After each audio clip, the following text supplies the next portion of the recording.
Hey, what is up, my tricksters? It's your friendly neighborhood Yu-Gi-Oh! Superhero back again, and this time with a discussion video. I think I might have mentioned that in my last video. I'm not really sure. I can't really remember. I actually got a lot of positive responses to my to my ban list prediction video. I hope you guys liked that. That was kind of like, a little bit of a two-parter there. You got what I think will happen with what I think should happen a little bit towards the end. So that's what I tried to split that up. I probably could have made two videos out of that, but I just figured one decently length video would do it for you guys. Anyway, if you guys want to support the channel, by the way, I would be greatly appreciated, especially because I just went Christmas shopping. Anyway, I would greatly appreciate it if you hit the links below, go check out the Your Playmat link. That's a really easy way for you to support the channel and get you something really cool in the process. They make custom sleeves. They'll put pretty much any artwork you want on there. And, there's tons of really cool stuff you can put on there, like this Master Duo Blue Eyes Ultimate Dragon, for example. Wink, wink. Anyway, you also could go check out my merch store and get you some holiday merch with Frank the Robot Head's face on him. That's only going to be here until after the 25th. So after Christmas, guys, that will be coming down. So get it while you can, because it's not going to be here for long. Anyway, guys, don't worry. The regular Frank stuff will be here if you just want something with Frank's face on it. But the one with him in the Santa hat and the Christmas presents won't be. So, and anyway, guys. So today's video is going to be more of a discussion video instead of something like I normally would. Like normally, I did say that most of this was going to be IRL deck December, which we will be getting back to that. Although you may have to wait till after Christmas for me to make one last video with that going, because frankly the holidays are just hectic and I'm gonna be very busy probably the next few days. I will try to get you guys another video, but I'm not gonna make any promises. I can probably give you shorts. That's probably the best I can do for the rest of the week, but we're here. We're gonna go ahead and talk about this. Master Duel is coming soon. It's Konami's game Digital Next, and one of the things is Master Duel. But I had this discussion with a friend of mine, and I was thinking about how I think that Konami's Master Duel or Digital Next is going to could potentially in a way fix competitive Yu-Gi-Oh in a way that something that's been a very big problem in my opinion. And this is purely opinion, and I don't know if Konami's going to do this, but I think it would be a really good idea for them to do this, especially for competitive play. And one of the things that was always something that a lot of players have been wanting to do is setting time limits for turns. And years ago, there was a DZ video where he talked about how that was impractical and impossible to do. You can't set up a timer at each table, and he was right about that. However, since Master Duel is going to be a digital format, now we can.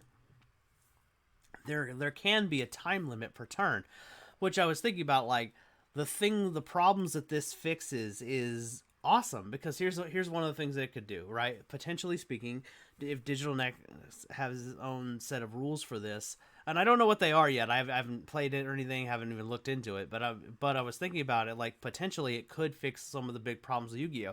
So competitive Yu-Gi-Oh, especially with the time rules, we have had issues with things like slow playing, for example. So what a player will do is they will slow play for time, and then you don't get to make a move, right?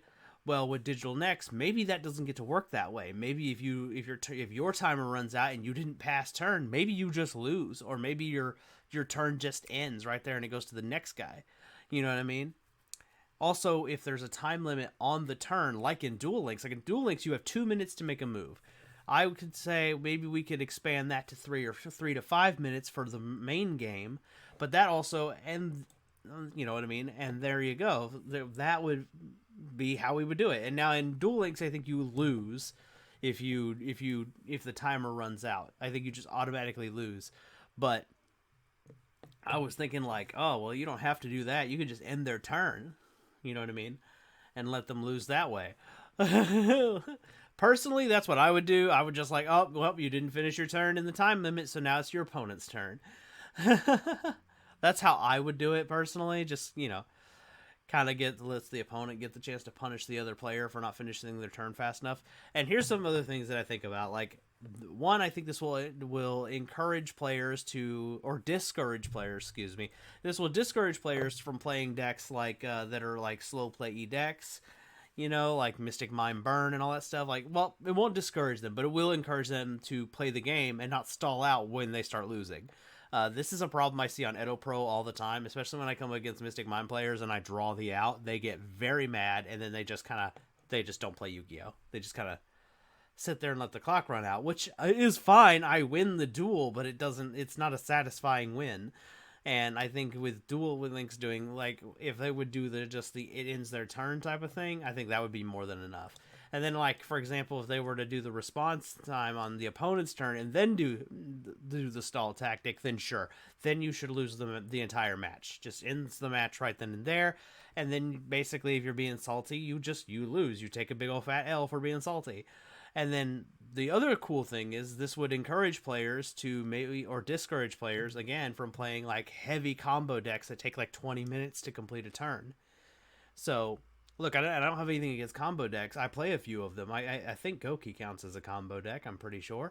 So, you know what I mean? I would be encouraged to make my move as quickly as I possibly can and get it done, make my M board, and then just pass. Also, and doing so would also discourage players from, like, going and going and going and going, which is something that does happen in IRL events. If a player can keep going even after they've set up what their end goal board is, a lot of these players will just keep going. They'll just keep going. They're going to okay, cool. I've got my 2 indestructible monsters. They're unaffected by everything. Now let's throw like 8 negates or whatever. Like, the 2 indestructible monsters wasn't enough, So, and I'm talking like Goki Power Load Ogre, for example. If you get 2 of them and your opponent doesn't have a Kaiju, there's not a whole lot they can do to out that board. So, which in most games is enough. But let's just say hypothetical that they could also go from there, and then they go, okay, well, now I'm going to go to Apollosa. Now I'm going to go, oh, look, for some reason, I can Synchro Summon. I don't know. I'm going to make Savage Dragon, or I don't think there's a version of Goki that can do that, but just hypothetical here. The point is they would just keep going and going, and then the clock grows, oh, yeah, you've got 5 minutes left on the clock, and you're still in game 1. So this is something that I was thinking that Master Duel could potentially fix this problem. And I there's always going to be, and don't get it twisted. I mean, Master Duel, being that it's going to be a digital thing, because it's going to be on the digital next game, it will come with its own problems. As we've seen with Duel Links, I will go ahead and just point this out. Hackers are a thing, and hackers are going to do what they're going to do. They're going to, and, come on, I'm pretty sure there's people that hack Edo Pro. I'm not even kidding. Like, I'm pretty sure I've seen some stuff that I'm like, I'm not sure that card works that way. Nothing I can prove, obviously. It's just kind of like a gut feeling on that. But the point that I'm getting at is I'm pretty sure that there are people who hack stuff that doesn't matter, like Edo Pro, which wouldn't be shot. And we've already known that Duel Links has been hacked before. And what those people did was they hacked a tournament so it didn't matter if they won or lost the duel. The machine registered that they won. And Konami figured it out by having too many winners or something like that. But the point is like, there is potential to have that same problem in Master Duel, but Konami seems to has that figured out. Like, the second they realize people are cheating, they just end the tournament and nobody gets any prizing, and then they'll just, start it back up. The only thing that might be different is if, like, for example, if the only thing that might be more severe for Master Duel and for Digital Next Master Duel, as opposed to Duel Links, is because Duel Links tournament, like Kaiba Cups, are free. You don't cost any money to enter, whereas this one, it might cost you money to enter. So with that being said, that could potentially mean that, like, they either have to issue, like, refunds, or they have to figure out who's cheating, and then, like, kick them out of the tournament completely, and then, like, restructure everything, and it would just might be a bit of a pain in the butt, but, it's... there's definitely going to be some more severe punishments. Like, I'm talking like IP addresses blocked and stuff like that, where, like, you can't even play the game even if you've paid for it. Like, that would be a severe thing to happen, but I wouldn't put it past Konami to do something like that. But definitely, I do think this is going to come with its own problems, but potentially, I think it could solve some problems as well as like obviously with things like COVID. There are new variants coming out that people are not sure about how the vaccine's going to hold up versus which this might be how we play Yu-Gi-Oh in the future. I mean, there may not. This is going to sound bad, but there may not be a point to buying these anymore. I mean, honestly, if this COVID situation doesn't get like with the Decepticon variant, that's a joke by the way. It's not what it's actually called, but the point that I'm getting at is like with this virus that keeps mutating and evolving, this might be a way for Yu-Gi-Oh to be played safely and at home without having to worry about spreading it, and that's. I mean, don't get me wrong. Yu-Gi-Oh's IRL events are going to do things to. They're already implementing safety measures that I think are important. Masks, washing hands, that kind of thing, showing your vaccination card, etc., etc. But still, it's going to be important to give players options. Some players are not going to be comfortable going to IRL events, so Master Duel is going to fix, like I said, it's going to fix some problems that IRL events have had for a while, potentially. Anyway, guys, let me know what you guys think in the comments below. Do you think that the Digital Next could potentially fix like the slow playing problem and the combo players who like take forever to finish a turn type of thing? Let me know what you think. Do you think if they actually implement like a 5-minute rule or whatever, will that work? Or do you think maybe that's too much time, not enough time? What do you guys think? Let's have a little conversation in the comments. But hey, be respectful, no insults. All right, I don't tolerate that in my comment section, so be nice. Anyway, guys, I'm your friendly neighborhood Yu-Gi-Oh superhero. If you're new to the Ben 10,000 YGO channel, please consider subscribing. I want to get as many of you guys as I can.